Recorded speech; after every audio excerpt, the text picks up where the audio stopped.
Hello, beautiful people, and welcome back to another episode on my channel.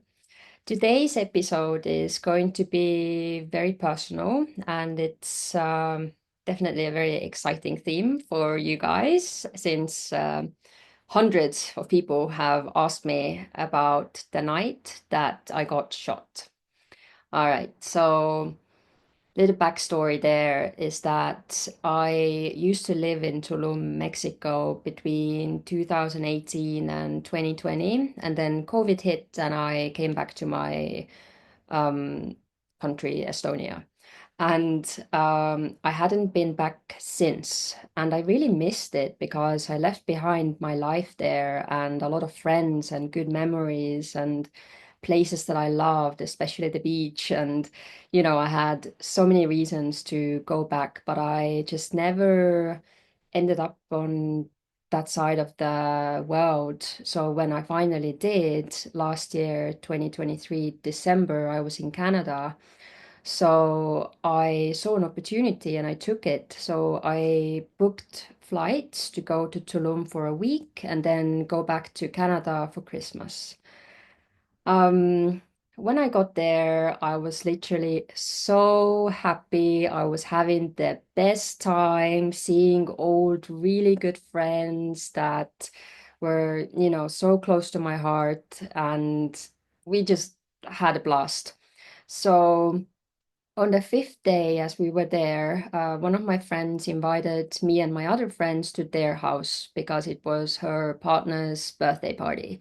So we all partied together that night, just like a little house party, and we went back at the normal hour because they all lived outside of Tulum Center. So we had to get back with the latest collectivo, like a local bus.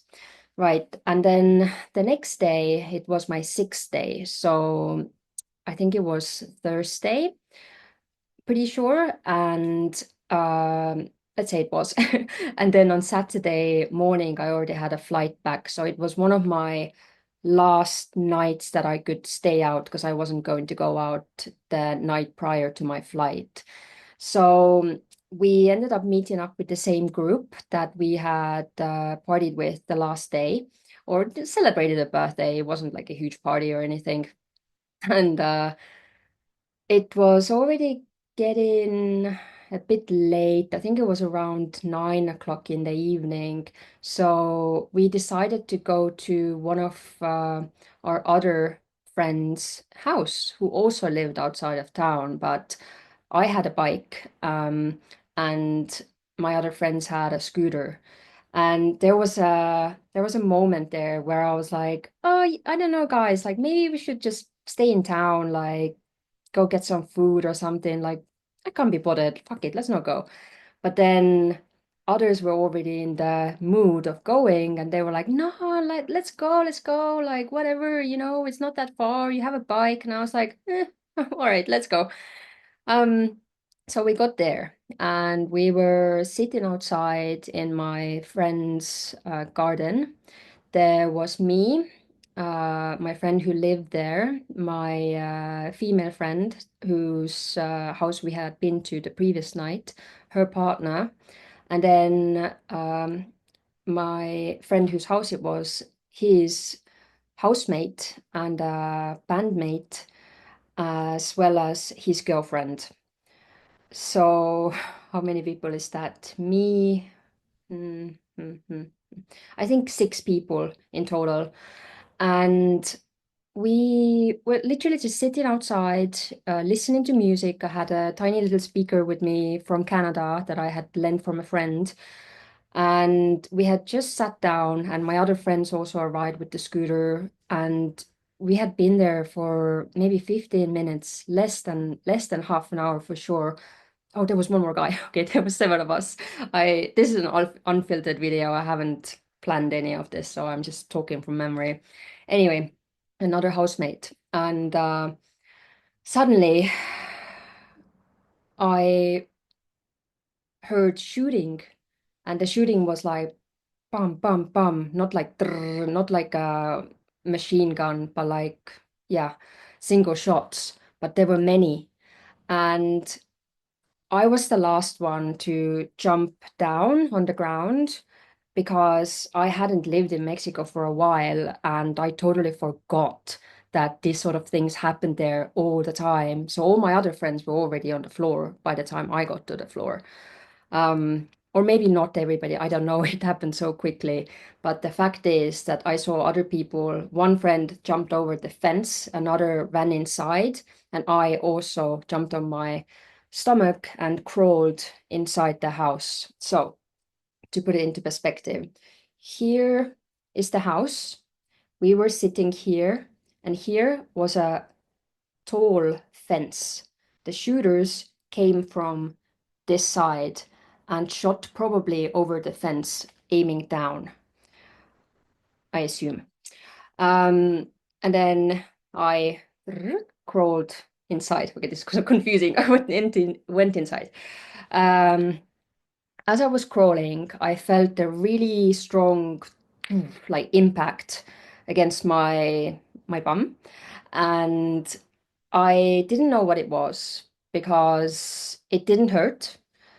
And I just thought maybe like a bullet bounced off the ground and hit me, but didn't go inside. I know that's ridiculous, but that's what I thought in that moment. So by the time I had crawled inside, my first thought was, thank you, angels. I felt angelic presence, and I said thank you because I was alive. I was inside. My friend was panicking. I went into survival mode. I was just quiet and looking around, assessing the situation. I saw her partner lying down on the ground, face up and snoring. You can look up what that means. And yeah, then it went on for a while, not too long. We just stayed on the ground. She might have even told me to stay on the ground. I'm not sure. I don't remember exactly.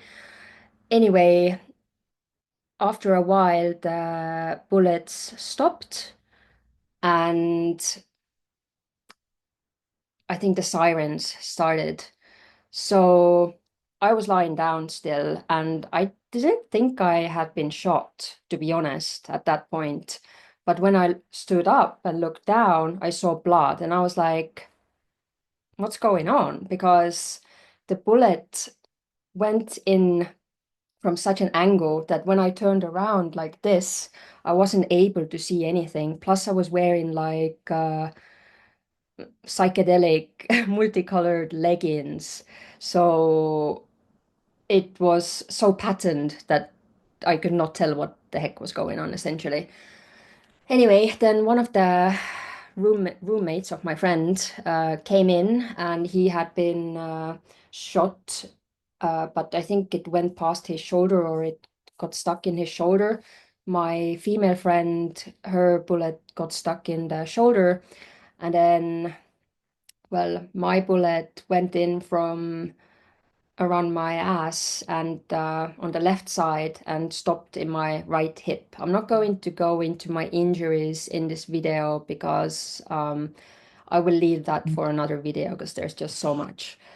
And anyway, then I stood up and pretty soon um, the ambulance arrived and it was safe to go outside. So when I went outside, I saw one of the musician guys on the ground.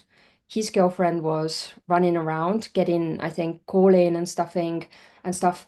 And then there was another guy who was already on the ground. He was on the ground. Then first came the first ambulance, and they took the guys who were on the ground. Then the second ambulance came, and the guy with the shoulder wound went in that one. By that time, I had realized that I had been shot because there was so much blood coming out from between my legs that the best way I can describe it is like a waterfall of blood rushing out of me. It is crazy how fast it was coming out. So I was wearing this like crop top. I took that off. I put some pressure on myself to stop the bleeding. It obviously didn't help. Um, but I went to the ambulance and I was like, please help me, like, ayúdame, ayúdame. But they sort of laughed at me, like, sort of like, man up or something like this. Oh, this is Mexico. This happens all the time. But they didn't see my injuries because it wasn't visible. They just saw that my hand was bloody, but actually, it was a lot more.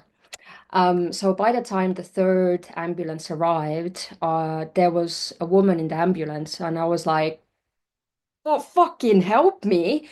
And she did. And my female friend also got into the same ambulance, and we started driving. Oh, and also during all of that mess, it took fucking ages, honestly. There were all these like people asking me, "What's your name? What happened?" Like newspapers and all of that stuff, and they were quite aggressive, like getting on my way, basically. Let's put it this way. Anyway, we started driving. My friend went on the ambulance bed, and I um, went on some sort of metal table that was just inside there.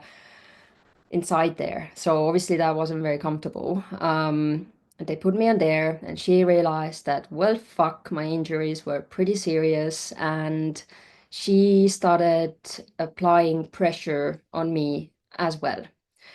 We got to the first hospital, private hospital, and oh, I'm not sure.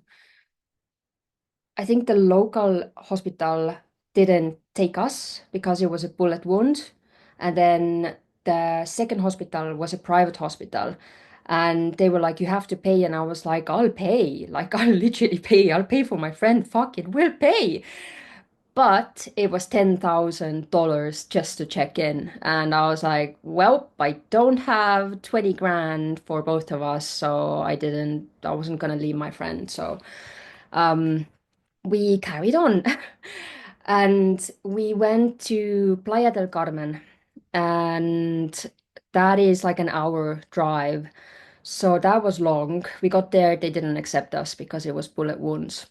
And then we went to Cancun, which was another hour. And during that time, the road was horrendous. They there were holes in the road, like many of them, and we were just like bouncing, bouncing, bouncing like this. And at some point, I cracked my tailbone because I was on a literal metal table. And I remember just lying down on during that god awful journey. In total, it took 3 hours to get to Cancun Hospital. And I just remember lying down sort of like this, and I have a tattoo here that says "Life is beautiful." It's dedicated to my grandfather, and I have a butterfly, and at some point the butterfly just became like 3D in my eyes.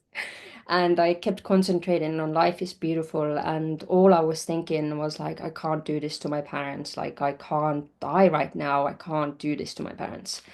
And then by the time, well, also actually during that time, I got really tired, and I said this to the female ambulance worker, and she obviously told me to stay awake, and I said I was getting sleepy and I want to sleep and so on. And at some point, I stayed really quiet, and other ambulance worker, one guy that was there, asked if I was dead, and I was like, nope. Okay, it wasn't like this, but I was like, like this, oh my God.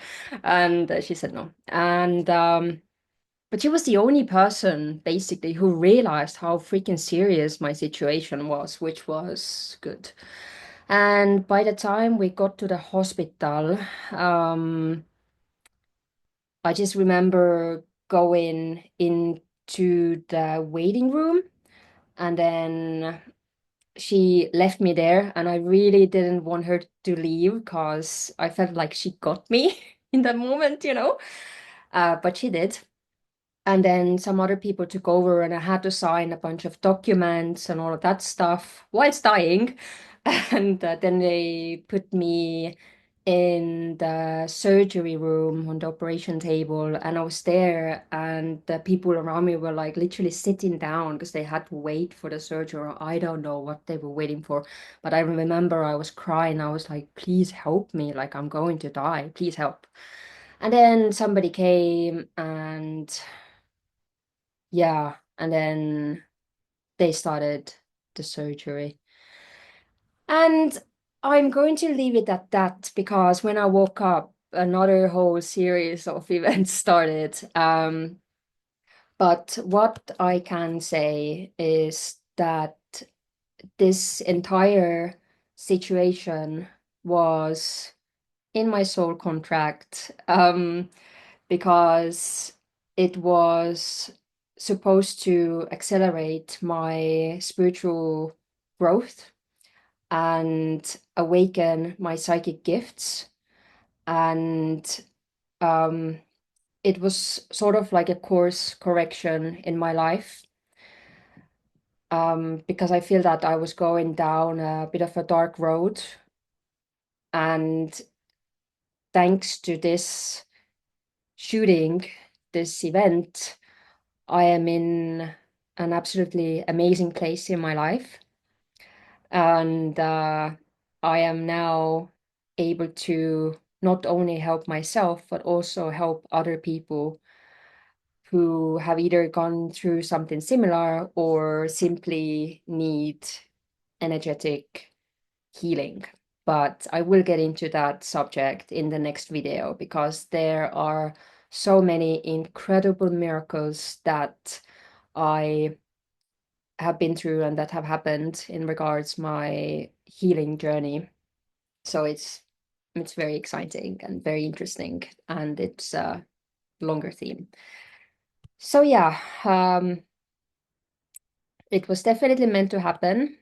It was hard to accept that in the beginning because at first I was like, oh my God, I was just in the wrong place at the, wrong time, that sort of vibe. But about half a year later, when I had started getting certified as a psychic healer, then my teacher, whom I really trust, Jenny from Starseed Academy, channeled that it was part of my soul contract. And you know what? I believe that because if, you know, I'm sure many of you watching are earth angels, light workers, star seeds, so on. It's the lives that we live are not for the faint of heart, and the stuff we have signed up for is absolutely mind-blowing.